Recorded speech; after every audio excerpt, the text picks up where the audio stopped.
안녕하세요, 박미수입니다. 오늘은 제가 굉장히 최근에 환자분들 혈액 검사를 하면 눈여겨보는 수치가 있습니다. 혈액에 있는 물질이라고도 할 수가 있죠. 근데 이 물질이 나타내는 수치가 매우 중요하기 때문에 이 말씀을 드리려고 하는데요. 바로 크레아틴인 수치인데요. 크레아틴인 수치는 우리는 신장 기능이라고 이렇게 생각하죠. 하지만 그게 국한되지 않습니다. 바로 근육 활동과 신장 기능을 동시에 나타내면서도 높지도 낮지도 말아야 할, 그래서 굉장히 중요한 혈액 수치죠. 바로 크레아틴입니다. 근데 제가 이거에 대해서 어떻게 주목하게 되었냐면 100세 장수인들이 기가 막히게 균형을 유지하는 수치가 있습니다. 바로 크레아틴인이죠. 그동안 크레아틴인은 아까 말씀드린 것처럼 신장 기능, 저 크레아틴 높으면 신장이 나쁘다 라는 검사로만 인식되어 왔지만 실제로는 근육이 활동하고 있는 것을 나타내는 바로 미트입니다. 자, 크레아틴이 이제 생성과정 보시면 되는데요. 크레아틴은 근육 속 크레아틴이라는 물질이 에너지를 생성하는 과정에서 자연적으로 분해되면서 만들어지는 물질이라는 거죠. 자, 여기서 크레아티닌으로 변하는 크레아틴은 ATP 재생에 사용되죠. 그리고 운동할 때 근육이 힘을 내는 원천이라는 것입니다. 그래서 크레아틴이 분해되면 크레아티닌으로 전환되어 혈액 속으로 들어가고 이것이 신장에서 여과되어 소변으로 배출된다는 거죠. 즉, 다시 이야기하면 크레아틴이 근육의 에너지를 재생하는 활동에 사용되고 크레아틴으로 분해된다. 즉, 근육이 많을수록 운동을 하면 할수록 크레아틴 대사가 활발하게 이루어지고 그 부산물인 크레아티닌도 자연스럽게 증가하게 된다는 것입니다. 최근에 제가 중년 여성분들을 검사해본 크레아티닌 수치가 굉장히 낮은 분들이 있어요.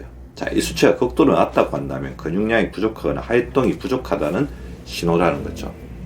근데 근육량이 부족하니까 체성 분석을 해보죠. 근육량이 풍부한데도 수치가 너무 낮다고 한다면 신장이 노폐물을 아주 예외적으로 많이 배출하고 있거나 잘 배출하고 있거나 근육량은 많은데 활동이 충분치 않음을 나타내는 지표일 수도 있습니다.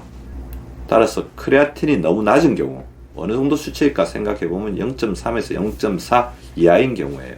최근에 어떤 환자분 0.2인 경우도 봤습니다. 일단 근감소증 가능성이 있고 대사율의 저하로 인해서 에너지가 부족하고 체온 저하 가능성이 있다는 거죠. 그리고 운동 부족, 그리고 영양 결핍이 있다는 신호일 수도 있습니다. 그리고 크레아티닌이 계속해서 낮은 사람들은 노화 가속화로 인해서 노쇠, 고지다공증, 낙상위험 등이 있을 수가 있다는 거죠.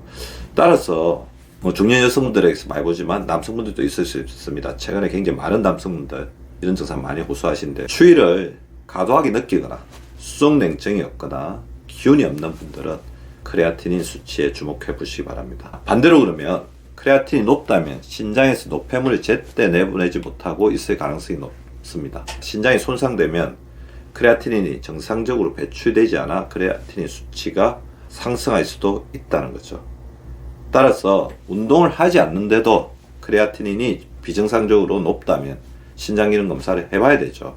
배출되지 않은 크레아티닌이 혈액에 쌓이고 이로 인해서 몸 전체가 부담을 받습니다. 한번 손상된 신장은 매년 조금씩 나빠질 수가 있기 때문에 이 부분에 대해서 주목하셔야 됩니다. 자, 제가 항상 말씀드리죠. 신장은 혈관 덩어리, 혈관의 집합체이므로 혈관 관리 잘하는 것이 신장을 보호하는 길입니다. 자, 여기서 그러면 우리가 조금 이렇게 딜레마 생각을 하게 되는데요. 저는 그렇게 생각합니다.